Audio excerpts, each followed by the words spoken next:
ধন্যবাদ রিপনকে। আমরা দেখতে পাচ্ছি আমাদের মাঝে আর উপস্থিত হয়েছেন আমরা ইউনিয়নের সাধারণ সম্পাদক মেহেরপুর জেলা মেহেরপুর বিএনপির আমরা ইউনিয়নের সাধারণ সম্পাদক সাব্বির হোসেন। আরও উপস্থিত আছেন স্থানীয় নেতৃবৃন্দ সহ সকলকে, যারা সকল দর্শকরা আমাদের এই ফাইনাল টুর্নামেন্টে খেলা দেখার জন্য গভীর আগ্রহে উপস্থিত হয়েছেন, সকলকে ধন্যবাদ জানাচ্ছি। এই সাথে সাথে আমি ধন্যবাদ জানাচ্ছি রোলেকে এবং রিপনকে, যিনি অত্যন্ত পরিশ্রম করে আজকে এই টুর্নামেন্ট অনুষ্ঠিত হয়েছে।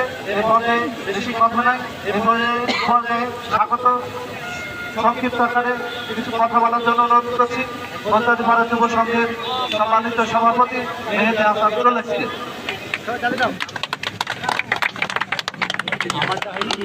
ধন্যবাদ।